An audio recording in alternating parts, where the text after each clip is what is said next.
Selamat pagi, siang, dan sore untuk guru-guru dan teman-teman saya. Saya Yusuf Manuel dari kelas BMN 52 jurusan manajemen. Pada kali ini saya ingin mempresentasikan penerapan CRM dalam perusahaan. Pada kali ini kita masuk ke bab pertama, itu ada pendahuluan. Pendahuluan itu ditulis pengertian CRM. CRM itu adalah singkatan dari Customer Relationship Management yang mengacu pada sistem bisnis yang dirangkum untuk mengelola interaksi-interaksi yang terjadi terhadap pelanggan dan calon pelanggan Anda. Dan CRM itu pasti mempunyai tujuan. Dan tujuannya itu adalah untuk membantu bisnis Anda dalam mengembangkan hubungan yang dapat bertahan lebih lama dengan para pelanggan. Lalu, mendorong pertumbuhan bisnis dan meningkatkan loyalitas pelanggan. Ini kita ada rumusan landasan, rumusan masalah atau landasan teori, dan tujuan masalah.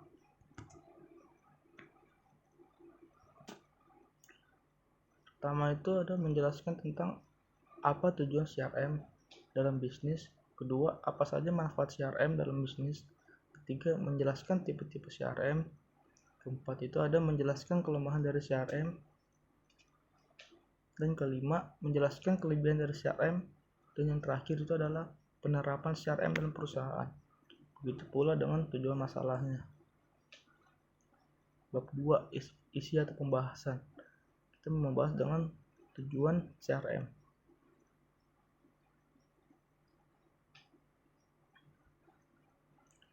Pertama itu tujuan CRM itu yang pertama adalah meningkatkan hubungan antara perusahaan dengan pelanggan yang sudah ada untuk meningkatkan pendapatan perusahaan. Yang kedua, menyediakan informasi yang lengkap mengenai pelanggan untuk memaksimalkan jalinan hubungan pelanggan dengan perusahaan melalui penjualan. Ketiga, menghasilkan konsistensi dalam prosedur dan perusahaan menyalurkan jawaban kepada pelanggan dan masih banyak lagi.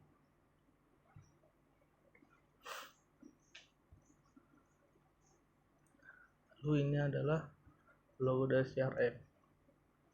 Jadi ini adalah pengertian detail CRM.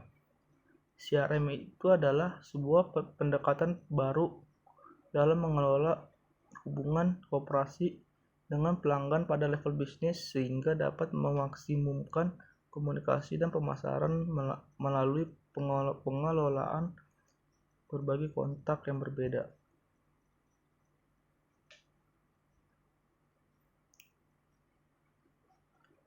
Manfaat CRM yang pertama, mendorong loyalitas pelanggan.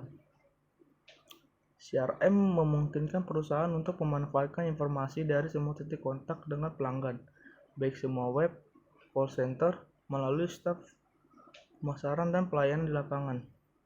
Yang kedua adalah meningkatkan efisiensi operasional.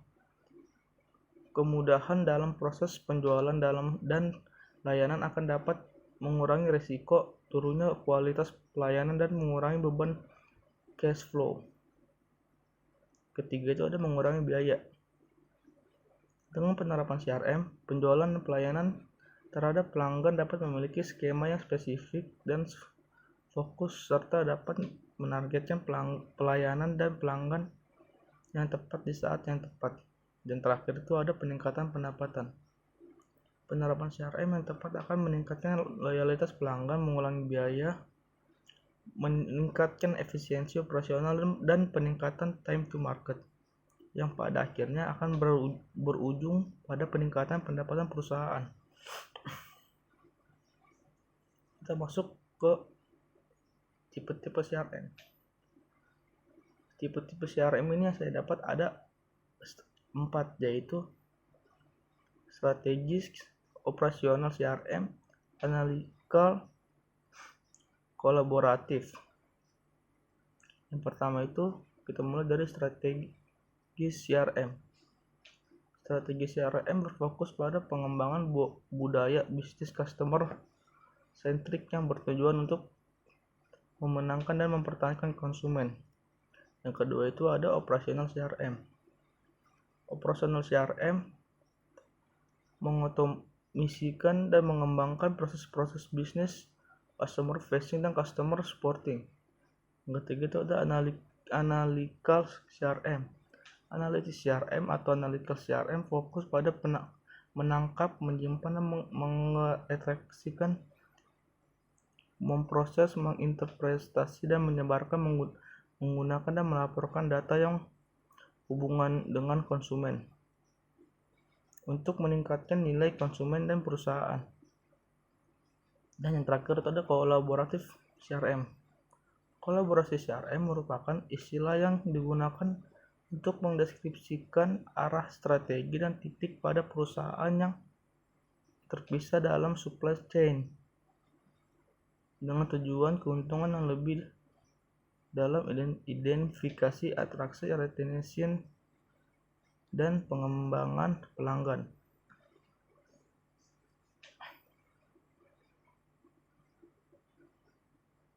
Lalu kita masuk ke bagian berikutnya, yaitu menjelaskan kelemahan dari CRM.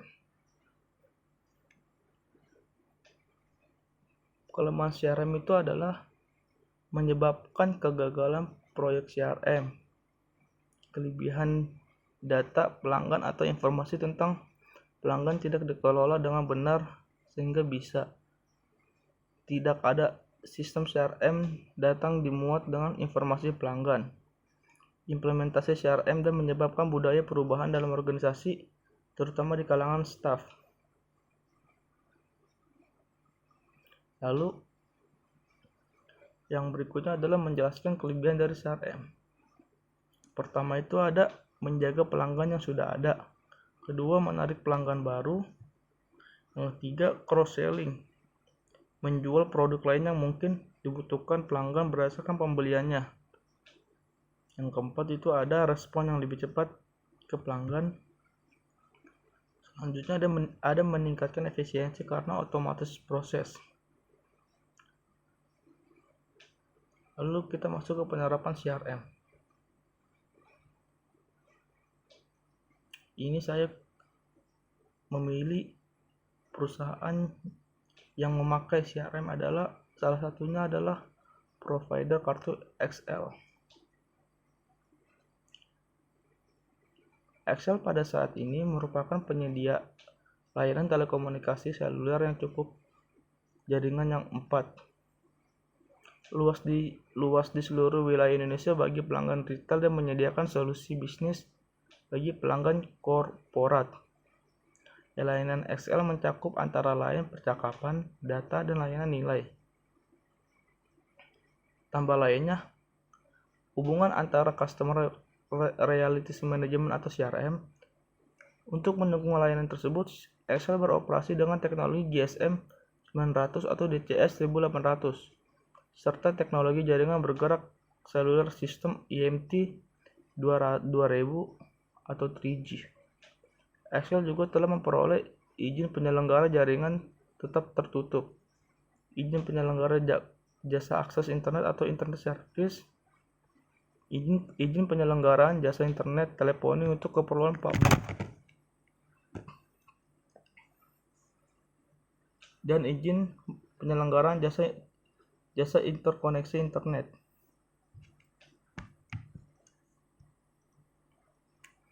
Bab 3, penutup.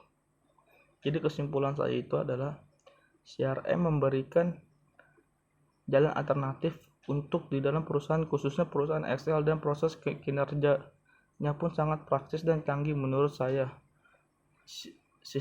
Tipe-tipenya juga sangat baik untuk perusahaan besar, dan CRM ini juga mempunyai kelemahan dan keunggulan. Dan ini adalah bagian terakhir dari saya, daftar pustaka. Terima kasih.